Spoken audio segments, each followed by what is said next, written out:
అడుగు పెట్టనివని పరిస్థితుల్లో వీళ్ళందరి జీవితాలు బాగుండాలి అని జాతిపిత మహాత్మా గాంధీ గారు ముందుకు తీసుకొచ్చింది. అలాగే జనసేనకి స్ఫూర్తి అయిన శ్రీ నారాయణ గురువు గారికి, అలాగే రాజ్యాంగ నిర్మాత శ్రీ బాబాసాహెబ్ అంబేద్కర్ గారికి హృదయపూర్వక నమస్కారాలు తెలియజేసుకుంటూ నేను స్పీచ్ని అంటే మా జనసేన అభిప్రాయం తెలియజేస్తాను. అధ్యక్ష, గత 2 దశాబ్దాలుగా ప్రత్యేకించి ఇంకా స్పష్టంగా చెప్పాలంటే 2004 నుంచి చాలా దళిత మేధావులతోటి, చాలామంది దళిత కార్యకర్తలతోటి, అటు మాల మాదిగ ఉపకులాలు కావచ్చు, అన్ని రకాలుగా చాలామంది మేధావులతోటి చర్చల్లో పాల్గొన్నవాడిని. అధ్యక్ష, వారు నన్ను మనస్ఫూర్తిగా ఆహ్వానించారు. అలాగే బహుజన సిద్ధాంతం కానీ వీటి పట్ల ఆకర్షితులైన వాడిని. అందువల్ల నన్ను చాలాసార్లు ప్రత్యేకించి వర్గీకరణ గురించి అనేక పర్యాయాలు దీని గురించి మాట్లాడుతూ ఉండేవాళ్ళు. నాకు తెలిసిన అనేక మంది మేధావుల్లో ఒకరు, చాలా కీలకమైన వ్యక్తి, central university professor Shri Nimmaladinna Sudhakar garu. అలాగే మాల మాదిగ ఐక్యత కోసం కలిసి ఉండాలి కానీ వర్గీకరణ జరగాలని కోరుకునే కళాకారుడు, కవి మాస్టర్జీ గారు. అంటే ఎలాంటి వ్యక్తులను నేను కలుసుకున్నానంటే, ఆయన మాదిగ కులస్తుల అయింది కూడా ఆయన మాల కులానికి చెందిన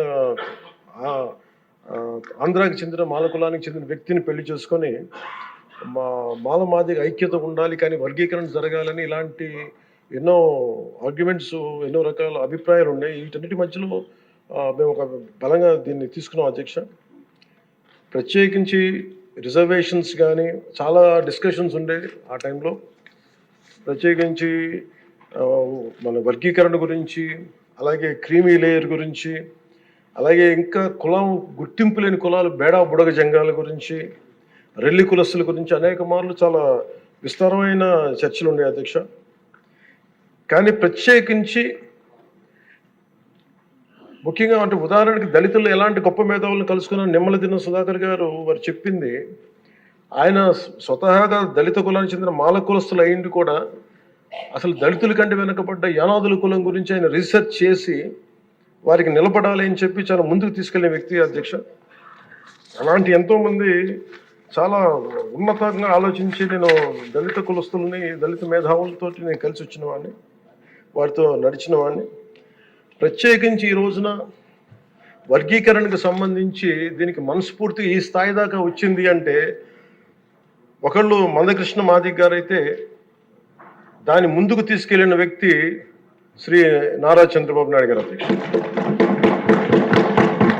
ప్రత్యేకించి మేము హైదరాబాద్ రోడ్ల మీద మేము తిరుగుతున్నప్పుడు మందకృష్ణ మాదిగ గారు అప్పుడు మాదిగ కులానికి వన్నె తెచ్చిన, ఆత్మగౌరవం అనే నినాదం తెచ్చిన మందకృష్ణ మాదిగ గారికి మనస్ఫూర్తిగా నేను వారికి నా ధన్యవాదాలు తెలుపుతాను. అధ్యక్ష, ఎందుకంటే ఒక చిన్నబుచ్చుకునే తనం నుంచి మిగతా కులాలకి ఏమాత్రం సర్నేమ్స్ అని అన్ని కులాలు పెట్టుకుంటాయి, కానీ మాదిగ కులం పెట్టుకోవాలంటే ఇబ్బంది పడే పరిస్థితుల్లో నేను మాదిగాని చెప్పగలిగే గుండె ధైర్యంతో, ఆత్మగౌరవంతో దాన్ని ముందుకు తీసుకెళ్లిన మందకృష్ణ మాదిగ గారిని అసెంబ్లీ సాక్షిగా మనస్ఫూర్తిగా వారిని అభినందిస్తున్నాను. అధ్యక్ష, అలాంటి ఆత్మగౌరవ పోరాటాన్ని ముందుకు తీసుకెళ్లి దాన్ని ఆంధ్రప్రదేశ్ ఉమ్మడి రాష్ట్రంలో ప్రవేశపెట్టిన ఘనత, దాన్ని ముందుకు తీసుకెళ్లిన ఘనత శ్రీ నారా చంద్రబాబు నాయుడు గారికి, మన గౌరవ ముఖ్యమంత్రి గారు దక్కుతుంది. అధ్యక్ష, ఈ రోజున దేశ స్థాయిలో దీన్ని ముందుకు తీసుకెళ్ళగలుగుతున్నాం అంటే ప్రధానమంత్రి గారు దృష్టిలో పడింది అంటే దానికి నాంది ఆంధ్రప్రదేశ్ నుంచే పడింది. అధ్యక్ష,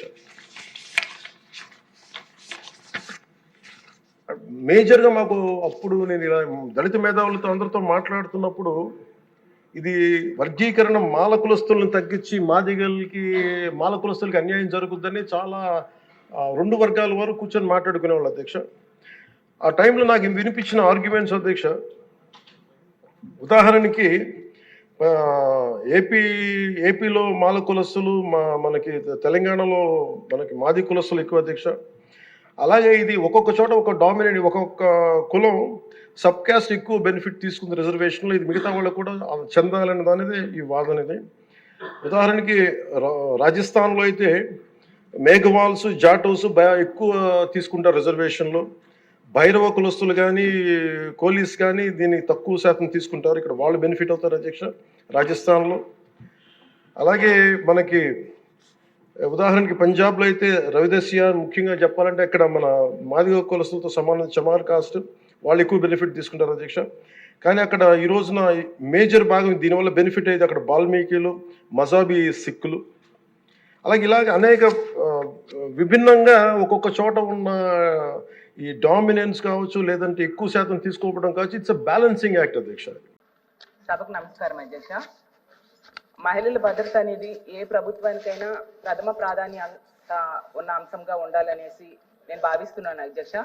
ఈ కూటమి ప్రభుత్వం అధికారంలోకి వచ్చి 10 నెలలు అయింది అధ్యక్ష. 10 నెలల్లో చూసుకుంటే మహిళల మీద దాడులు, అత్యాచారాలు, హత్యలు చాలా భయంకరంగా పెరిగాయి అధ్యక్ష. అవి కూడా చాలా క్రూరంగా, దారుణంగా జరుగుతూ ఉన్న పరిస్థితి కనిపిస్తూ ఉంది అధ్యక్ష. ఎందుకంటే అంటే ఈ 10 నెలల్లో రోజుకి 70 నేరాలు జరుగుతున్నాయి. అంటే గంటకు 3 నుంచి 4 జరుగుతూ ఉన్నాయి అధ్యక్ష. అది వాళ్ళు ఇచ్చిన అధికారిక డేటా ప్రకారమే నేను చెప్తున్నాను అధ్యక్ష. స్కూల్కి వెళ్ళే పిల్లలకి, కాలేజ్కి వెళ్ళే పిల్లల మీద, అలాగే తీసుకుంటే ఇంట్లో ఉన్న వాళ్ళ మీద, ఉద్యోగాలకు వెళ్ళే వాళ్ళ మీద, ఈవెన్ ఆర్టీసీ బస్సుల్లో పనిచేసే కండక్టర్ల మీద కూడా లైంగిక దాడులు జరుగుతున్నాయి అధ్యక్ష. ప్రభుత్వం అధికారిక డేటా ఇచ్చింది అధ్యక్ష. దాని ప్రకారం చెప్తాను. అక్టోబర్ 31 నాటికి రోజుకి 50 మంది మహిళల మీద, బాలికల మీద ఇలాంటి నేరాలు జరిగితే ఇప్పుడు జనవరి 31 నాటికి అవి రోజుకి 70 సంఘటనలు జరుగుతూ ఉన్నాయి అధ్యక్ష. అది ప్రభుత్వమే ఇచ్చింది అధ్యక్ష, నేను సొంతంగా చెప్పింది కాదు అధ్యక్ష. ఎందుకంటే జూన్ నుంచి 31 వరకు ఈ రాష్ట్రంలో మహిళల మీద, చిన్నారుల మీద జరిగిన నేరాలు మన గౌరవ మంత్రివర్యులు చెప్పారు 16,809 నేరాలు జరిగాయని. అంటే 240 రోజుల్లో 16,809 నేరాలు అంటే 70 మంది రోజుకి ఇలాంటి అఘాయిత్యాల బారిన పడుతూ ఉన్నారు అధ్యక్ష. గతంలో ఇదే సమావేశాల్లో గత సమావేశాల్లో 150 రోజుల్లో 7,393 నేరాలు మహిళలపై, చిన్నారులపై జరిగాయని చెప్పారు అధ్యక్ష. ప్రభుత్వం చెప్పింది. అంటే 150 రోజుల్లో అంటే రోజుకి 50 మంది పైన ఇలాంటి సంఘటనలు జరిగాయి.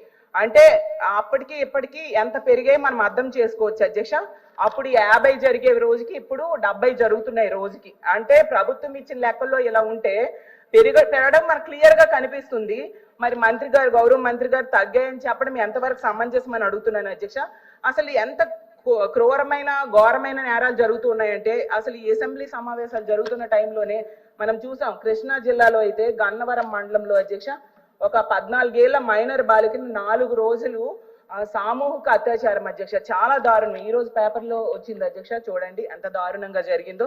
అలాగే ముచ్చుమరి సంఘటన మనం చూసాం. 9 ఏళ్ల మైనర్ బాలిక మీద ఎంత ఘోరంగా హత్య చేసి, మొక్కలు చేసి తీసేసారు మన అందరం చూసాం అధ్యక్ష. వీటన్నిటికీ మెయిన్ కారణం ఏంటంటే మద్యము, అలాగే గంజాయి, మత్తు పదార్థాలు అధ్యక్ష. వీటిని నివారించకపోతే అధ్యక్ష ఆడపిడ్డలు రోడ్డు మీద తిరిగే పరిస్థితి ఉండదు అధ్యక్ష.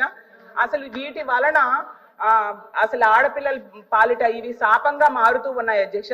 మద్యం అయితే విచ్చలవిడిగా దొరుకుతుంది అధ్యక్ష. వీటిని కంట్రోల్ చేయాల్సిన అవసరం ఉంది అధ్యక్ష. బెల్ షాప్స్, ఎనీ టైం మద్యము, వీటిని కంట్రోల్ చేయాలి అధ్యక్ష. అయితే ఇంకొకటి ఉదాహరణ, మద్యం ఎంత ఘోరంగా ఇలాంటి నేరాలకు కారణమవుతుందో ఉదాహరణ కూడా చెప్తాను. శ్రీకాకుళం జిల్లాలో మొన్న జరిగింది అధ్యక్ష. SSR పురంలో అయితే ఒక మహిళని మద్యం మత్తులో భర్త కత్తితో పొడిచి చంపేశాడు అధ్యక్ష. అంటే ఇంత దారుణమైన సంఘటనలు జరుగుతున్నాయి అధ్యక్ష. అసలు ఈ సంఘటనలో 70% నేరాలు మద్యం మత్తులోనే జరుగుతున్నాయి అధ్యక్ష. అసలు వీటిని మద్యాన్ని గనుక, గంజాయిని తగ్గిస్తే ఖచ్చితంగా ఈ నేరాలు 80% తగ్గిపోతాయి అధ్యక్ష. ఇంకో విషయం ఏంటంటే ఇలాంటి నేరాలకి అధ్యక్ష రెండే సొల్యూషన్స్ అధ్యక్ష. కఠినమైన శిక్షలు ఉండాలి. రెండోది ఏంటంటే ఇవి జరగకుండా నివారించాలి అధ్యక్ష. కఠినమైన శిక్షణ ఉండాలనేసి గతంలో జగన్మోహన్ రెడ్డి గారు దిశ చట్టము శాసనసభలో ఆమోదం చేసి కేంద్రం దగ్గరికి పెడితే అది పెండింగ్ లో ఉంది అధ్యక్ష. అధ్యక్ష నేను క్వశ్చన్ అడగలేదు అధ్యక్ష.